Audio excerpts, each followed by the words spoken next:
சாதி என்ற ஒன்று இந்த உலகத்தில் இல்லாதிருந்திருந்தால் இந்நேரம் மண்ணில் புதைந்த பல காதல்கள் மலர்களாக மலர்ந்திருக்கும்.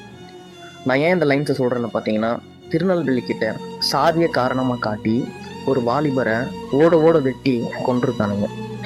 இந்த மாதிரி நியூஸ் எல்லாம் காதல கேட்கும் போது ஒட்டுமொத்த தமிழ்நாட்டு மக்களையுமே தலைகுனிய செய்யுது. ஹாய், நான் Sabari. Welcome to Sabari speaks.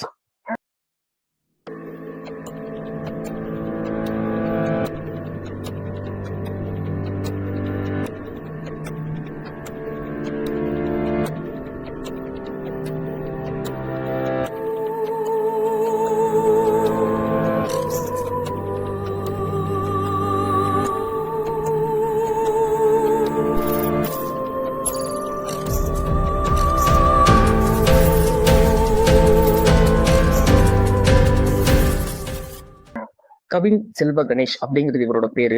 இவர் வந்து ஒரு நல்லா படிக்கிற பையன், யூனிவர்சிட்டி கோல்டு மெடலிஸ்ட்னு சொல்றாங்க. இவர் வந்து படிச்சு முடிச்சுட்டு எங்க வேலைக்கு போறாருன்னு பாத்தீங்கன்னா, டாடா கன்சல்டிங் சர்வீஸ் டிசிஎஸ் அப்படின்னு சொல்லக்கூடிய ஒரு பெரிய பிராண்ட்ல போறாரு வேலைக்கு. மாசம் 2 லட்சம் வரைக்கும் சம்பாதிக்கிறாரு. ஒரு நல்ல நிலவில இருக்காரு. இவரோட சொந்த ஊர் எதுன்னு பாத்தீங்கன்னா, தூத்துக்குடியில இருக்கக்கூடிய ஆறுமுகமங்கலம் இவரோட சொந்த ஊரு. சென்னையில ஒர்க் பண்றதுனால சென்னையில ரூம் எடுத்து தங்கிட்டு இருக்காங்க. ஸோ இந்த வீக்கெண்ட்ல அவங்க தாத்தாக்கு உடம்பு சரியில்லைன்னு சொல்லிட்டு அவங்க சொந்த ஊருக்கு போயிருக்காங்க. அவங்க தாத்தாவை கூட்டிட்டு ஹாஸ்பிட்டலுக்கு போயிட்டு வெளியே வரும்போது அங்க ஒருத்தர் நிக்கிறாரு. அதுக்கு முன்னாடி இவங்க யாருன்னு பார்த்தலாம். கவின் அப்படிங்கிறவரு ஸ்கூல் படிக்கும் போதுல இருந்தே ஒரு பொண்ணை லவ் பண்ணிட்டு வந்திருக்காரு. இவங்க 2 பேருமே வேற வேற ஜாதி. உங்ககிட்ட சொல்றதுக்கு என்ன, இந்த பொண்ணு வந்து எம்பிசி, இவர் வந்து எஸ்சி. இந்த உலகத்துல ஆண் பெண் இவங்க 2 பேரை தாண்டி வேற ஜாதி இருக்குதா? பொண்ணோட அப்பா அம்மா அண்ணன் எல்லாருமே பொண்ணை வந்து மிரட்டி இருக்காங்க. நம்ம வேற ஜாதி, நம்ம வேற ஜாதின்னு. ஒண்ணு மட்டும் இல்லைங்க, பையனையும் மிரட்டி இருக்காங்க போய். ஸோ பையன் வந்து இதெல்லாம் வெளியே யாருக்கிட்ட சொல்ல, க்ளோஸ் ஃப்ரெண்ட்ஸ் கிட்ட மட்டும்தான் சொல்லியிருக்காரு. கம்ப்ளைண்ட் கூட எதுவும் பண்ண கிடையாது. சும்மா வாய் வழியை மிரட்டுவாங்கன்னு சொல்லி அப்படி அசால்ட்டா இருந்துட்டாரு. இந்த பொண்ணோட அப்பா அம்மா போய் அவங்க கிட்ட, நீங்க வேற ஜாதி, நாங்க வேற ஜாதின்னு அப்படின்னு பச்சையாவே ஓப்பனாவே சொல்லியிருக்காங்க. இதுல என்ன கொடுமையான விஷயம்னு பாத்தீங்கன்னா, இந்த பொண்ணோட அப்பா அம்மா இருக்காங்க பாத்தீங்களா, 2 பேருமே போலீஸ். இங்க போய் அந்த பையன் கிட்ட இந்த மாதிரி பேசியிருக்காங்க. பையன் டிசிஎஸ்ல ஒர்க் பண்றான். மாசம் 2 லட்சம் வரைக்கும் சம்பாதிக்கிறான். நல்ல வசதியாவே இருக்கான். தாராளமா உங்க பொண்ணை கொடுக்கலாமே. ஏன்?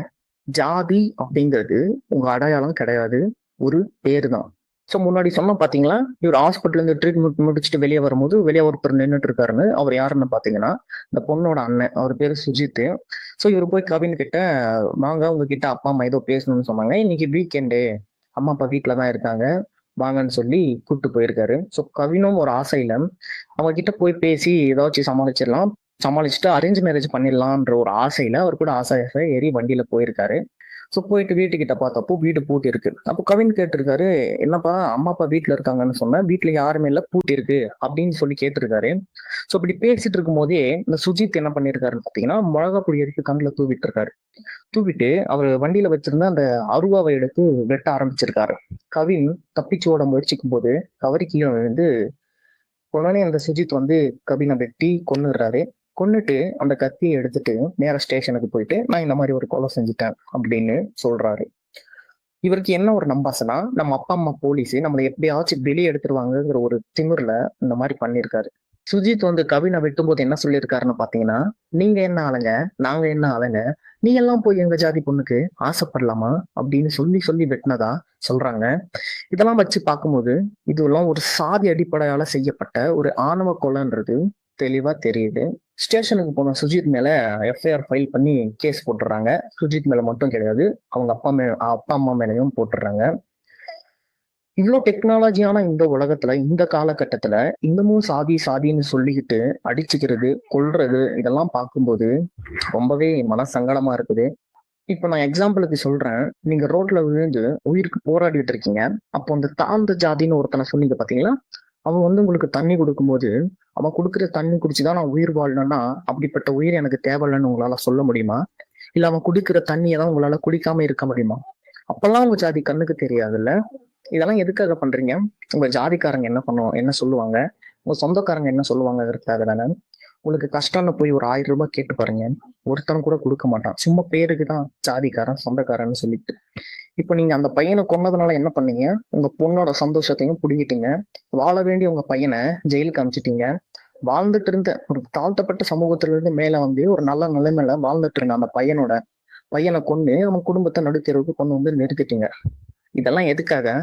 ஜாதி அப்படிங்கிற ஒரு பேருக்காக மட்டும்தான். அந்த பையனோட அம்மா பேட்டி கொடுத்துருக்காங்க. இந்த கேஸ் இன்னும் 5 வருஷம் போகலாம், 10 வருஷம் போகலாம். இவங்க பவர்ல இருக்காங்க, இவங்க தப்பிச்சிருவாங்களோன்னு எனக்கு பயமா இருக்கு அப்படின்னு சொல்லி மீடியால பேட்டி கொடுக்குறாங்க. இவ்வளவு டெக்னாலஜியான இந்த காலகட்டத்திலயும் பேருக்கு பின்னாடி ஜாதி பேரை போட்டுக்கிற, படிச்சும் படிக்காதவங்கள மாதிரி நடந்துக்கிற நிறைய பசங்க பொண்ணுங்கன்னு இன்னும் பார்த்துட்டு தான் இருக்கோம். இதெல்லாம் யாரோட தப்புன்னு சத்தியமா தெரியல. நம்ம எஜுகேஷன் சிஸ்டம் தெரியலையா, இல்ல வீட்டுல பேரண்ட்ஸ் வளர்க்குற விதம் சரியில்லையா? இதெல்லாம் என்ன பண்ணா மாறும்னு கீழே இருக்கிற கமெண்ட் பாக்ஸ்ல கமெண்ட் பண்ணுங்க. நான் உங்களை அடுத்த வீடியோல சந்திக்கிறேன்.